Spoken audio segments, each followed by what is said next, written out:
السلام علیکم ورحمۃ اللہ وبرکاتہ، نحمدہ ونصلی علی رسولہ الکریم، اما بعد، قال اللہ تعالی اعوذ باللہ من الشیطان الرجیم، ان اللہ یحب التوابین ویحب المتطہرین، وقال نبی صلی اللہ علیہ وسلم لا تقبل صلاة من احدث حتی یتوضا۔ عزیز ناظرین، ہمارا پروگرام راہ ہدایت کے تحت آج دوسری مجلس ہے، یعنی دوسرا ایپیسوڈ ہے۔ اس مجلس میں طہارت و نظافت کے سلسلے میں فضیلت الشیخ محمد طیب السلفی حفظہ اللہ سے سوال کیا جائے گا۔ انشاءاللہ مجھے امید ہے شیخ محترم قرآن و حدیث کی روشنی میں ہر سوال کا جواب قرآن و حدیث کی روشنی میں مدلل دیں گے۔ آپ سے امید ہے کہ آپ فیس بک کے ذریعے یا واٹس ایپ کے ذریعے آپ اپنا سوال بھیجیں۔ انشاءاللہ اگلے ایپیسوڈ میں آپ کا سوال یعنی آپ کے سوال کا جواب شیخ محترم انشاءاللہ دیں گے۔ اب وقت زیادہ نہ لیتے ہوئے ہم شیخ محترم سے یعنی شیخ محترم کی اجازت سے اس پروگرام کو شروع کرتے ہیں۔ شیخ محترم ایک سوال آیا ہے، ان کا پوچھنا ہے، ان کا سوال یہ ہے کہ اس پانی کا کیا حکم ہے جو کسی جگہ زیادہ ٹھہرنے کی وجہ سے متغیر ہو جائے؟ جیسے کہ شیخ محترم ہم لوگ دیکھتے ہیں دیہات میں یا گاؤں محلے میں تالاب وغیرہ ہے، تو 1 سال 2 سال پانی ٹھہر جاتے ہیں تو کبھی کبھی اس کا رنگ اور جو ذائقہ ہے وہ بدل جاتا ہے، تو ان کا کیا حکم ہے؟ بسم اللہ الرحمن الرحیم، الحمد للہ رب العالمین، والصلاة والسلام علی اشرف الانبیاء والمرسلین، نبینا محمد وعلی آلہ واصحابہ اجمعین، وبعد۔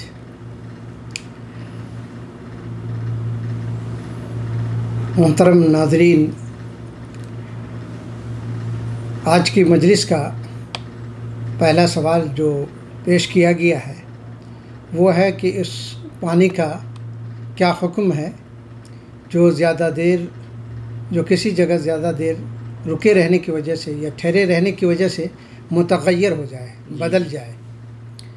تو بلا شک ایسا پانی جو متغیر ہو رہا ہے کسی زیادہ دیر رکے رہنے کی وجہ سے، زیادہ دیر ٹھہرے رہنے کی وجہ سے متغیر، اس کا رنگ کلر چینج ہو جا رہا ہے، بدل جا رہا ہے، تو نجاست کے گرنے کی وجہ سے نہیں، نجاست کے گرنے کی وجہ سے تو پھر حکم ہی بدل جائے گا۔ نجاست کے گرنے کی وجہ سے نہیں بلکہ زیادہ دیر رکے رہنے کی وجہ سے یا ٹھہرے رہنے کی وجہ سے پانی کا رنگ متغیر ہو جاتا ہے، تو بلا شک وہ پانی جو ہے نا یعنی اس کے اوصاف ثلاثہ میں سے ایک وصف جو ہے اس کا بدل جاتا ہے، تو ایسی صورت میں وہ پانی طاہر ہے، یعنی پانی کیا ہے، وہ پاک ہے، یعنی پانی پاک ہے۔ اور اسی لیے کہ ایک تو حدیث میں کہ مطلب جب تک کہ اوصاف ثلاثہ، ان الماء، حدیث جو ہے کہ ان الماء طہور لا ينجسه شيء الا ما غلب على ريحه او طعمه او لونه یا الا ان تغیر طعمه او ريحه او لونه کا لفظ آیا ہوا، مختلف الفاظ ہے حدیث کے، کہ جب اوصاف ثلاثہ یعنی پانی کے جو اوصاف ثلاثہ ہے، اس کا رنگ ہے، اس کا مزہ ہے، اس کی بو ہے، یہ سب بدل جائے تینوں اوصاف، تو ایسی صورت میں پانی ناپاک ہو جائے گا۔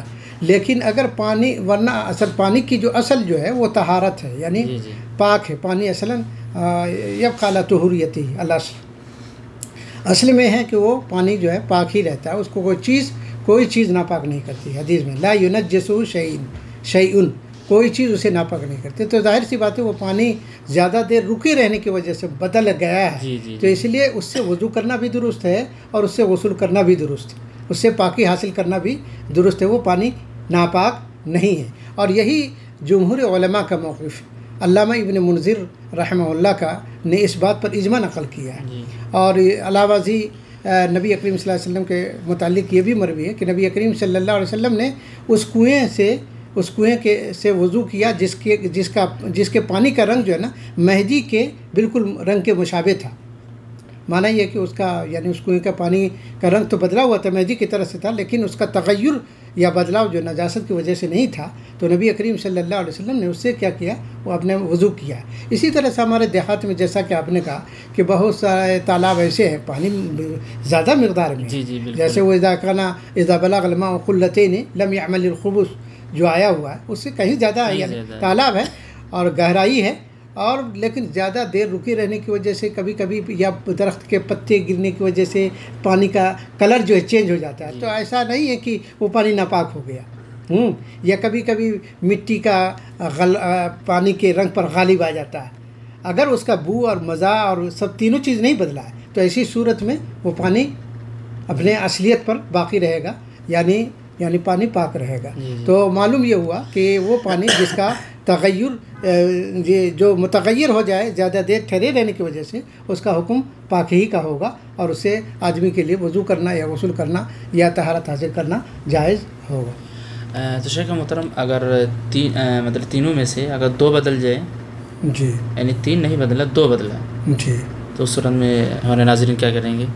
ایسی صورت دیکھیے حدیث میں تو اللہ کے نبی نے کہا کہ پانی ان الماء طہور جو کہہ رہا ہے کہ پانی پاک ہے، لا ينجسہ شیء، جب اس کو کوئی چیز ناپاک نہیں کر سکتی، مگر یہ کہ یہ الا ان تغیر ریح علی ریحہ و طعمہ، تو تینوں اوصاف بدلنے کی بات تب ایسی صورت۔ لیکن اگر دو بدلے اور ایک باقی رہے، دیکھیے دو اصل میں حدیث میں تو تین کا لفظ آیا ہوا ہے، لیکن اگر دو رہے تو احتیاط ہے کہ مطلب تھوڑا سا اس سے بچا جائے تو بہتر ہے، اس لیے کہ اگر اس کا بو بدل گیا، بو اس کا ذائقہ بدلا ہوا ہے، پانی کا ذائقہ بدلا ہوا ہے، یا مزے میں اس کا فرق آ گیا ہے، تو ورنہ حدیث سے تو یہ ہے کہ تینوں اوصاف بدلے جائیں، تب ایسی صورت میں اس کا حکم ناپاکی کا ہوگا۔ اس لیے کہ شیخ محترم ابھی 3-4 دن پہلے کسی بہن نے سوال کیا تھا کہ انہوں نے ایک وہ جو ٹیوب ویل شروع کیا، وہاں سے جب پانی نکل رہا ہے، نیا ہے لیکن بالکل گوبر جیسا گند ہے، اب 3 دن سے مسلسل چالو کر رہے ہیں، لیکن گوبر جیسا گند ہے، اس کو مطلب منہ میں دینے کے لائق ہی نہیں سمجھ رہے ہیں۔ دیکھیے وہ تو اس سے تو پیا تو نہیں جا سکتا، لیکن اس کا حکم طہارتی کا ہوگا، یعنی ایسا جی اگر اس کے کپڑے پر لگ جائے تو ایسا نہیں کہ اس کا کپڑا ناپاک ہو گیا، یعنی وہ نہیں کہا جائے گا کہ ناپاک ہے، یعنی اگر اس پانی کا کوئی قطرہ کسی انسان کے جسم پر پڑ جائے تو نہیں کہیں گے کہ ہم ناپاک ہے، وہ حکم ہے طہارت ہی کا، لیکن مطہر نہیں ہے زیادہ، ہاں پاک کرنے والا نہیں ہے مکمل، یعنی یہ کہا جائے گا جیسے مستعمل پانی کے سلسلے میں آتا ہے۔ جزاک اللہ خیر۔ تو شیخ محترم نے بالکل صحیح حدیث کی روشنی میں پانی کا کیا حکم ہے، اوصاف ثلاثہ جب بدل جائے تو ہم کیا کریں گے، مدلل جواب آپ کو دیا، امید ہے کہ آپ سمجھ گئے ہوں گے۔ جزاک اللہ خیر۔ شیخ محترم دوسرا سوال آیا ہوا ہے، ایک دینی بھائی نے سوال کیا، ان کا سوال یہ ہے کہ مذی اور ودی کس کو کہتے ہیں، اور یہ پاک ہے یا ناپاک ہے، کیا اس سے وضو اور غسل کرنا ضروری ہے کہ نہیں؟ جی یہ بھی بہت بہترین سوال ہے، اکثر و بیشتر نوجوان حضرات کی طرف سے یہ سوالات برابر پیش کیے جاتے ہیں، اور بعض نوجوان اپنی جہالت کی بنیاد پر اور لا علمی کی وجہ سے وہ تفریق نہیں کر پاتے ہیں کہ یہ اس کا حکم کیا ہے، اور نتیجتاً وہ پھر کیا کرتے ہیں، غسل کرتے ہیں۔ اور ایسا حدیث میں بھی ایسا آیا ہوا ہے کہ نبی علیہ السلام کے زمانے میں بھی ایسا پیش آیا کہ ایک صحابی مزی کے آنے کی وجہ سے وہ جب بھی وہ کہتے ہیں کہ مجھے مزی کی وجہ سے بکثرت غسل کرنا پڑتا تھا، تو میں نے نبی علیہ السلام سے سوال کیا، یعنی مزی کی وجہ سے بکثرت غسل کرنا پڑتا تھا۔ معلوم یہ ہوا کہ ان کو بھی پتہ نہیں تھا جس کی وجہ سے وہ غسل کرتے تھے۔ سب سے پہلے ہم یہ سمجھتے ہیں کہ مزی اور ودی کسے کہتے ہیں، پہلے اس کی تعریف کو سمجھ لیا جائے۔ مزی کہتے ہیں رقیق، اس رقیق اور پتلے پانی کو، یعنی جو عام طور سے کب ایک انسان جو بڑا کثیر الشہوہ ہوتا ہے، بہت زیادہ شہوت والا آتا ہے، اس کو بھی یہ مطلب پانی، پتلا پانی جو اس کے شرمگاہ پر نمودار ہوتا ہے، ظاہر ہوتا ہے، یا یہ کہ کبھی شہوت کی وجہ سے، شہوت کی وجہ سے، یا یہ کہ بیوی سے مباشرت کی وجہ سے، بیوی سے مباشرت کرتے وقت یہ پانی نمودار ہوتا ہے، اور بغیر اچھلے یعنی عام طور سے جو پانی نکلتا ہے اس طرح سے، تو اس کو مزی کہتے ہیں، رقیق اور پتلا پانی، لیسدار پانی جو شہوت کی وجہ سے، شہوت کی کمزوری کی وجہ سے کہہ لیں، یا یہ کہ بکث آدمی بہت زیادہ اس کے اندر شہوت کا مادہ اس کی وجہ سے، جیسا کہ حضرت علی کی روایت آتی ہے جس میں پتہ چلتا ہے، تو یا بیوی سے مباشرت کرتے وقت وہ پانی جو ہے اعلی تناسل پر نمودار ہوتا ہے، تو اس کو کیا کہتے ہیں، مزی کہتے ہیں۔ اور ودی کہتے ہیں کہ وہ پانی جو ہے نا سفید ہوتا ہے، بالکل دودھ کی طرح سے کیا ہوتا ہے، سفید ہوتا ہے۔ ودی کہتے ہیں بالکل ایسا پانی جو بالکل سفید ہوتا ہے، اور گدلا ہوتا ہے اور بدبو اس کے اندر نہیں ہوتی ہے. لیکن یہ ودی عام طور سے انسان کو کیا ہے پیشاب و پاخانہ کرنے کے بعد جو ہے نا وہ اس کا خروج ہوتا ہے. جی اس کو ودی کہتے ہیں. تو منی اور یہ مزی اور ودی، یہ مزی اور ودی اس کی تعریف آپ نے میرے خیال میں اس سے بات واضح ہو گئی اور تعریف جی. لیکن اب اس کا حکم کیا ہے؟ حکم نجیس ہے. یعنی مزی اور ودی دونوں کا حکم کیا ہے کہ ناپاک ہے. ایسی صورت میں کرنا کیا پڑے گا؟ ایسی صورت میں اگر مزی کسی کو اور ودی کسی کو آتا ہے، مزی آتی ہے آگے اور اس کا تو ایسی صورت میں اسے وضو کرنا چاہیے. اسے کیا ہے؟ اس کے لیے وضو جو ہے ضروری ہے. فی ہے الوضو. اللہ کے نبی صلی اللہ علیہ وسلم سے جب سوال کیا گیا آپ صلی اللہ علیہ وسلم سے مزی کے بارے میں یا ودی کے بارے میں، تو آپ صلی اللہ علیہ وسلم نے کہا کہ ایسی صورت میں یہ نہیں نواقض وضو میں سے ہے. اگر باوضو آدمی کو ایسا ہو جاتا ہے تو کیا ہے کہ اس کا وضو ٹوٹ جاتا ہے. یعنی ایسی صورت میں اس کو وضو کرنا پڑے گا. نبی جیسا کہ میں نے وہ آپ کے سامنے حدیث پڑھی تھی کہ ایک صحابی کہتے ہیں کہ میں مزی کی وجہ سے بکثرت غسل کیا کرتا تھا، تو نبی کریم صلی اللہ علیہ وسلم سے میں نے سوال کیا کہ اللہ کے رسول اس کا حکم کیا؟ تو آپ صلی اللہ علیہ وسلم نے مجھے کہا تمہارے لیے وضو کرنا ہی کافی ہے، وضو کرنا کافی ہے. پھر میں نے کہا کہ اللہ کے رسول صلی اللہ علیہ وسلم اگر وہ مزی جو ہے نا وہ لیسدار پانی اگر ہمارے جسم پر لگ جائے یا کپڑے پر لگ جائے، تو نبی علیہ الصلوۃ والسلام نے کہا کہ اگر کپڑے پر لگ جائے تو انما یکفیکا ان تاخذ ماء کف مما، یعنی ایک کپ پانی لو، ایک ہتھیلی پانی لو اور اس کو جو ہے ہمارے لیے پانی لینا ہی کافی ہے، اور اس کو کیا کہتے ہیں دھو لینا کافی اس جگہ کو یا اس کپڑے کے اس حصے کو، یا اگر شرمگاہ میں لگ جائے یا خصیتین وغیرہ میں لگ جائے تو اس کو جو ہے دھونا چاہیے. نبی کریم صلی اللہ علیہ وسلم نے وضو کرنے کا حکم دیا. حتیٰ کہ وہ حضرت علی رضی اللہ تعالیٰ کہتے ہیں کہ انی کنت رجلا مبدعا، جی میں بہت زیادہ مزی، یعنی ایسا شخص تھا جو مجھے بہت زیادہ مزی آیا کرتی تھی، تو آیا کرتا تھا. تو میں پھر اس کے بعد میں نے نبی علیہ فامرت الحدیث میں فامرت المقداد ابن اسود صلی رسول اللہ صلی اللہ علیہ وسلم کہ پھر میں نے مقداد بن اسود کو حکم دیا. حدیث میں بعض روایت میں کہ لمکان ابنتی، کیونکہ نبی علیہ السلام کی صاحبزادی میری زوجیت میں تھی، جس کی وجہ سے میں نے حیا محسوس کیا، اور پھر آپ صلی اللہ علیہ وسلم سے براہ راست سوال نہ کر کے مقداد بن اسود کو بھجوایا اور انہوں نے سوال کیا. تو نبی صلی اللہ علیہ وسلم نے کہا کہ من المزی الوضو، مزی سے کیا ہے؟ وضو ہے. معلوم یہ ہوا کہ مزی ودی کی تعریف بھی واضح ہو گئی، اور ساتھ ساتھ یہ بھی اس کا حکم کیا ہے کہ یہ نہیں یہ ناپاک ہے. ایسی صورت میں آدمی کو کیا کرنا چاہیے؟ وضو کرنا چاہیے. اور جہاں اگر لگ جائے کپڑے میں لگ جائے تو اس جگہ کو صاف کر لینا چاہیے، بدن میں لگ جائے تو اس جگہ کو دھو لینا چاہیے، اور شرمگاہ کو دھو کر کے اور وضو کرنا چاہیے، اور پھر اس کے بعد وضو. جزاک اللہ خیر. شیخ محترم نے مزی اور ودی کسے کہتے ہیں قرآن حدیث کی روشنی میں آپ کو سمجھایا، اور خاص کر کے جو ہمارے نوجوان ہیں اس سوال کا جواب اور سنیں گے. ابھی سن رہے تو الحمدللہ بعد میں سنیں گے، اس لیے کہ اکثر ہم لوگوں سے یہ سوال آتا رہتا ہے، مہینہ میں کم سے کم 3-4 مرتبہ یہ سوال ہم لوگوں سے آتا رہتا ہے. شیخ محترم تیسرا سوال ایک دینی بھائی نے کیا ہے، ان کا سوال یہ ہے کہ مائع مستعمل کسے کہتے ہیں، اور کیا اس سے وضو اور غسل جائز ہے کہ نہیں؟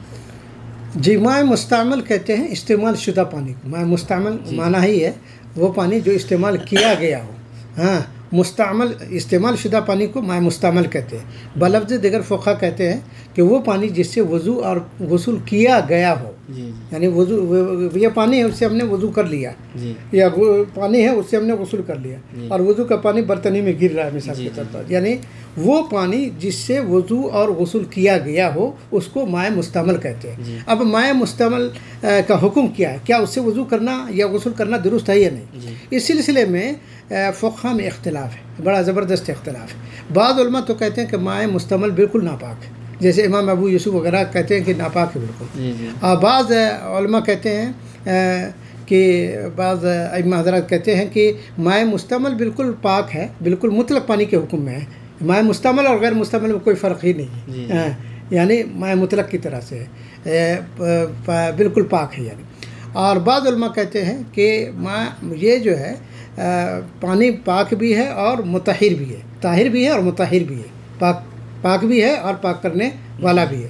علی کل حال یہ کہ مائع مستعمل جیسا کہ میں نے کہا کہ یعنی حنفیہ اور شافعیہ وغیرہ کے نزدیک مائع مستعمل بالکل ناپاک ہے، یعنی اس سے وضو کرنا غسل کرنا درست نہیں ہے، سمجھ رہے ہیں۔ لیکن جمہور جو راجح مسئلہ ہے، اس میں راجح مسلک ہے کہ مائع مستعمل جو ہے نا، مائع مستعمل میں یہ ہے کہ راجح مسئلہ یہ ہے کہ مائع مستعمل جو ہے کہ وضو یہ پاک ہے، اس سے وضو کرنا بھی اور اس سے غسل کرنا بھی جائز ہے۔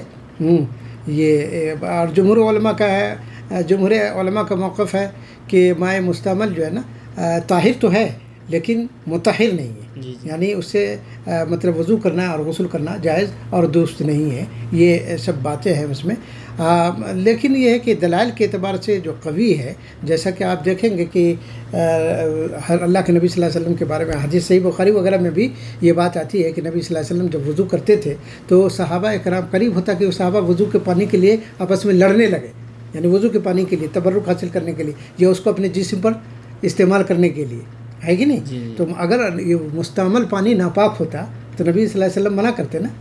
یا بعض روایت سے پتہ چلتا ہے کہ نبی علیہ الصلوۃ والسلام نے حضرت جابر رضی اللہ تعالیٰ عنہ مریض تھے تو نبی علیہ السلام نے وضو کا پانی اس کے اوپر ڈال دیا شفا کے لیے، ہاں۔ یا اسی طریقے سے ایک حدیث یہ بھی آتی ہے کہ نبی علیہ الصلوۃ والسلام کی ازواج مطہرات میں سے، آپ کی بیویوں میں سے کسی بیوی نے ایک ٹب سے، ایک برتن سے غسل کیا، پھر نبی علیہ الصلوۃ والسلام اس ٹب کی طرف بڑھے وضو کرنے کے لیے یا غسل کرنے کے لیے، تو انہوں نے کہا، یعنی نبی علیہ السلام کی زوج مطہرہ جس نے اس ٹب سے غسل کیا تھا، اس نے کہا کہ اللہ کے رسول میں نے تو غسل جنابت کی تھی، میں نے غسل جنابت کی تھی۔ تو نبی کریم صلی اللہ علیہ وسلم نے فرمایا ان الماء لا یجنب، کہ پانی ناپاک نہیں ہوتا، پانی جنبی نہیں ہوتا، جرمی نہیں ہوتا۔ تو معلوم یہ ہوا کہ مطلب یعنی بچے ہوئے پانی، یعنی مطلب یہ ہو کہ مستعمل پانی سے وضو اور غسل بھی کیا جا سکتا ہے۔ اور مائع مستعمل اس میں کوئی شک نہیں کہ طاہر ہے، اس میں طاہر ہے، پاک ہے، لیکن پاک کرنے والا ہے یا نہیں، یعنی مطہر میں کہ بعض علماء کہتے ہیں ناپاکی ہے، جیسے امام ابو یوسف داؤد ظاہری وغیرہ کہتے ہیں، یا علماء ظواہر کہتے ہیں، یا علامہ ابن حزم وغیرہ ظاہری ہے، وہ سب کہتے ہیں کہ مطلق پانی کے حکم میں، یعنی مستعمل اور غیر مستعمل پانی میں کوئی فرق نہیں ہے، یعنی اس سے وضو اور غسل سب کیا جا سکتا ہے۔ یہ علامہ ابن باز رحمہ اللہ اور ابن عثیمین وغیرہ سب رحمۃ اللہ علیہ رحمہ اللہ وغیرہ یہ سب قائل ہیں کہ اختلاف سے بچنے کے لیے اولا اور احوط یہ ہے کہ اس سے وضو اور غسل نہ کیا جائے، بہتر ہے کہ یہ پاک تو ہے لیکن اولا اور احوط یہ ہے کہ مطلب اختلاف سے بچنے کے لیے کہ مائع مستعمل سے وضو اور غسل نہ کیا جائے، ان کا یہ کہنا ہے۔ کہتے ہیں کہ عام طور سے اس لیے بھی کہ جب وضو کرتا ہے تو وضو کے دوران جو ہے آدمی سے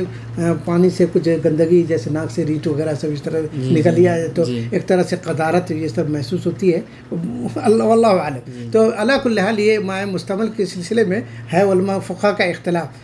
مائع مستعمل ہے طاہر، یعنی ایسا نہیں کہ وہ اگر پانی کسی کے جسم پر پڑ جائے، کپڑے پر پڑ جائے تو وہ ناپاک ہو جائے گا، ناپاکی کا حکم ہے طاہر، لیکن مطہر ہے یا نہیں اس میں علماء کا وہ اختلاف ہے۔ بہرحال بعض علماء کہتے ہیں کہ دلال کے اعتبار سے یہ بہتر ہے، بعض کہتے ہیں دلال کے اعتبار سے یہ بہتر ہے۔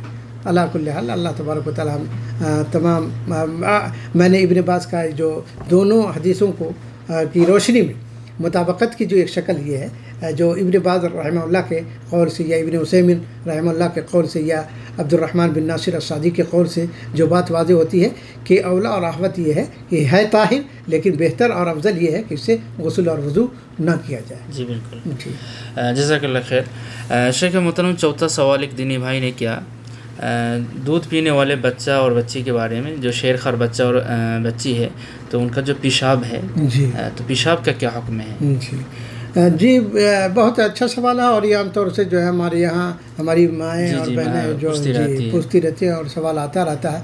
بلا شک ایک تو یہ دیکھیے پیشاب، مرد کا جو پیشاب ہے، آدمی کا پیشاب یہ ہے ناپاک، نجیس ہے، چاہے وہ صغیر ہو کبیر ہو، بڑا ہو چھوٹا ہو، بچہ ہو بچی ہو، ہے ناپاک۔ لیکن شریعت نے ذرا تخفیف کی ہے بچے کے سلسلے میں، وہ بچہ جو دودھ پیتا نہ ہو، شیرخوار جو آوا ہے کہیں شیرخوار جو بچہ، یعنی وہ بچہ جو ابھی کھانا نہیں کھا رہا، صرف ماں کی دودھ پر جس کا اکتفا ہے، گزارا ہے، ہاں جو ماں کے دودھ پر تربیت پا رہا ہے، تو اس شیرخوار جو بچہ ہے اس کے سلسلے میں کہ مطلب شریعت نے اس کے معاملے میں تخفیف کی ہے۔ شریعت نے کہا کہ جو بچہ ہے، شیرخوار بچہ جو ابھی کھانا نہیں کھا رہا ہے، تو اس کے پیشاب پر رش یعنی چھینٹا مارنا ہی کافی ہے.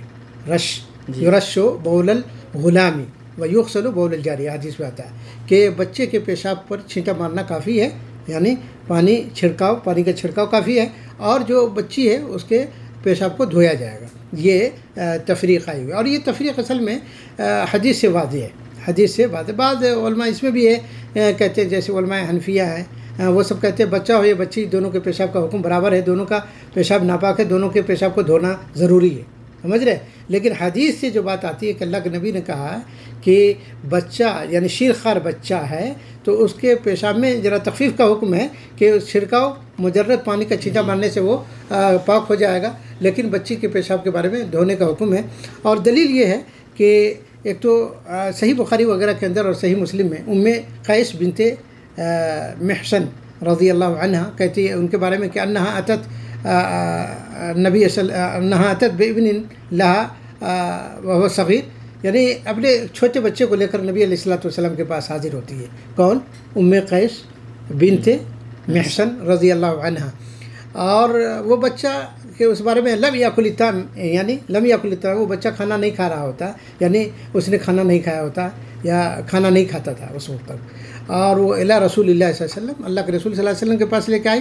فاجرسہ رسول اللہ صلی اللہ علیہ وسلم فی حجرہ، اللہ کے رسول صلی اللہ علیہ وسلم نے اپنے گود میں اس کو بٹھا دیا، اس بچے کو. اور اس بچے نے کیا کیا؟ فبال علی ثوبہ رسول اللہ صلی اللہ علیہ وسلم، وہ اس بچے نے آپ صلی اللہ علیہ وسلم کے کپڑے پر پیشاب کر دیا.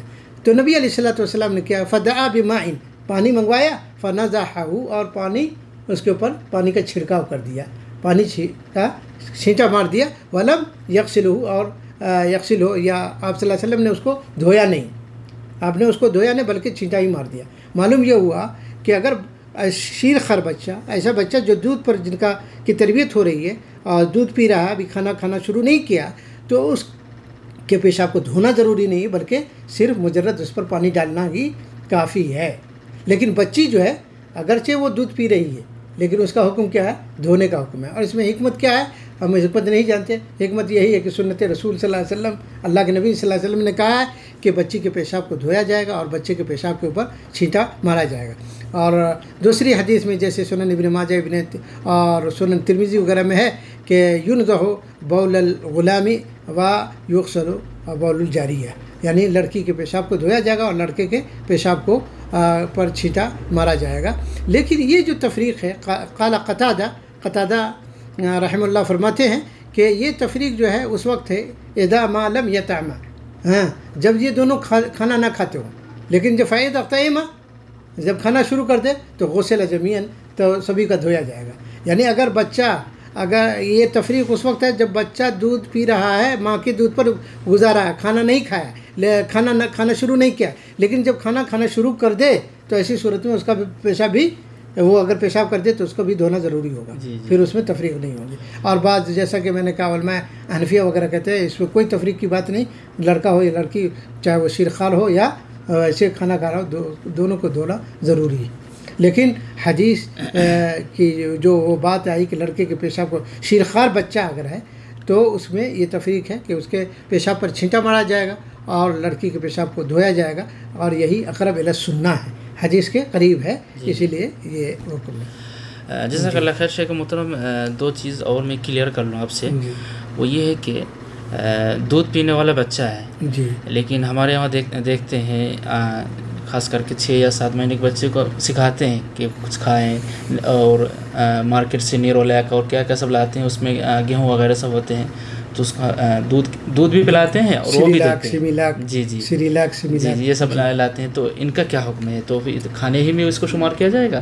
بالکل اس کا کھانے میں شمار ہے. سیمیلاک کے اندر کچھ ایسے مادے جو کہ اس میں سے ہے، اطعمہ میں سے ہے، یعنی غذاؤں میں سے ہے، تو پھر وہ اس کا حکم وہ نہیں ہوگا. جو صرف ماں کے دودھ پر جو اکتفا کرے تو اس میں حکم ہے. چونکہ سیمیلاک کے اندر اور سیریلاک کے اندر اجزاء ہوتے ہیں جو قمح وغیرہ ہے، گیہوں وغیرہ کے اجزاء ہوتے ہیں، تو اس لیے وہ بالکل طعام کے درجے میں ہو جائے گا، طعام کا حکم ہو جائے گا اس کا.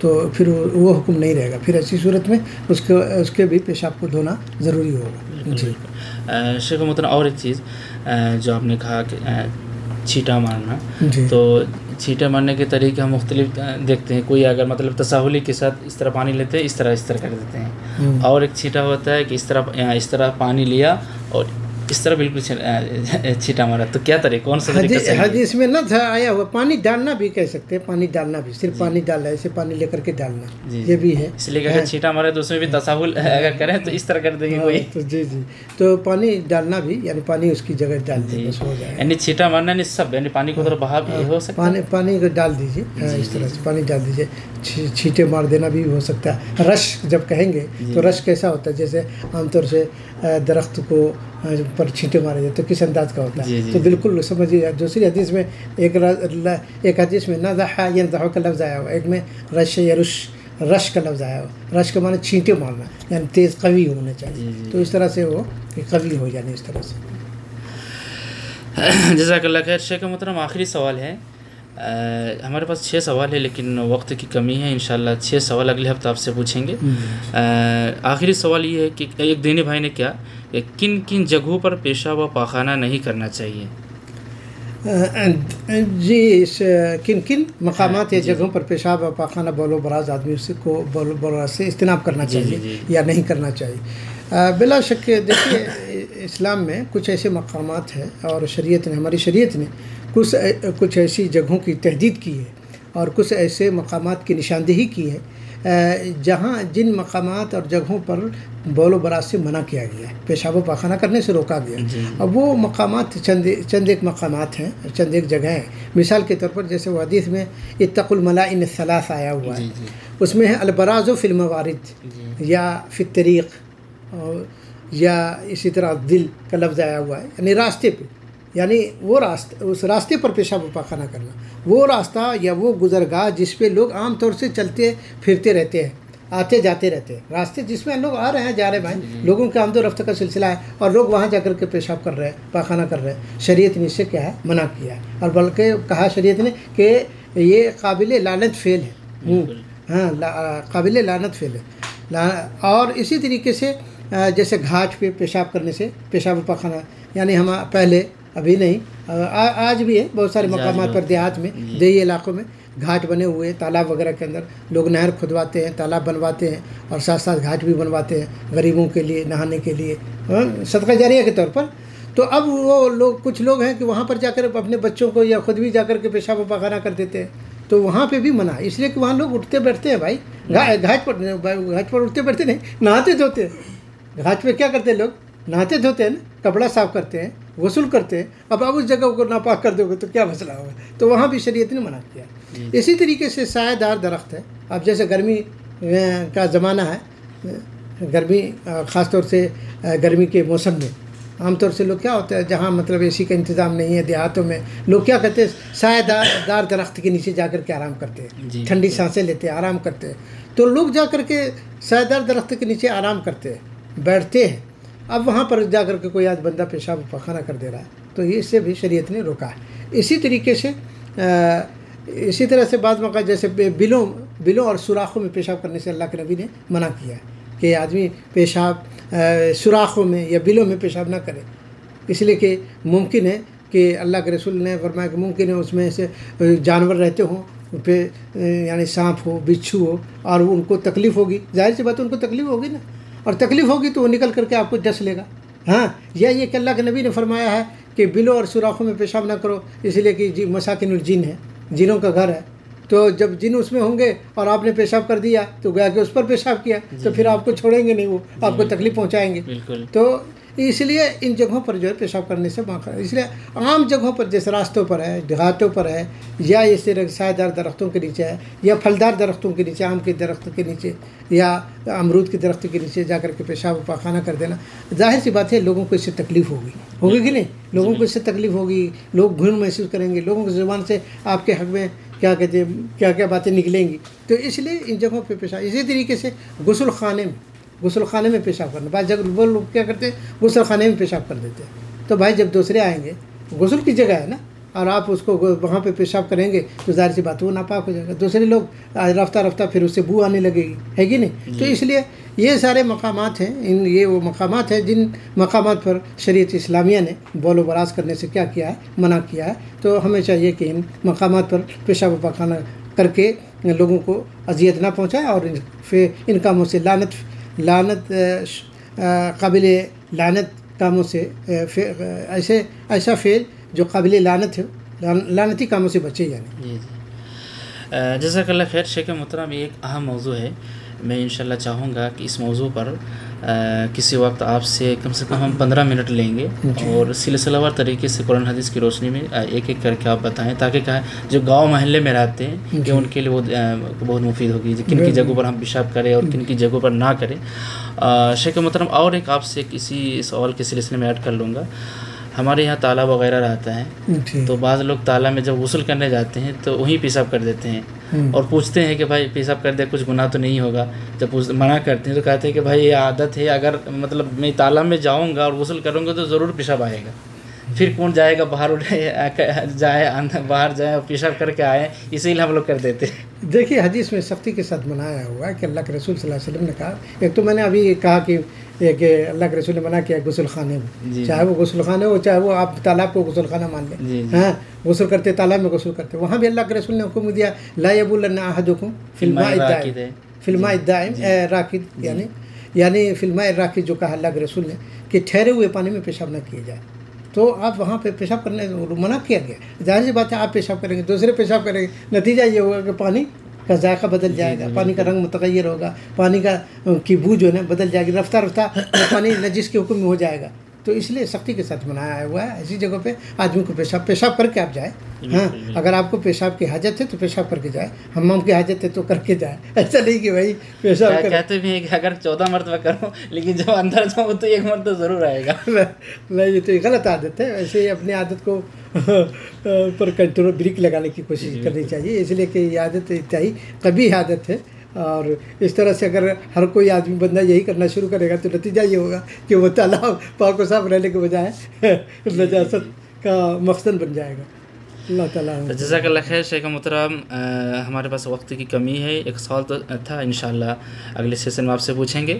اب ہمارے ناظرین سے اجازت چاہیں گے، انشاءاللہ پھر اگلے ہفتے آپ سے ملاقات ہوگی. اب ہمارے ساتھ جڑے رہے انشاءاللہ. شیخ محترم کے جواب سے ضرور آپ مستفید ہوں گے. وآخر دعوانا الحمدللہ رب العالمین. السلام علیکم ورحمۃ اللہ وبرکاتہ. بدعمكم تستمر دعوتنا.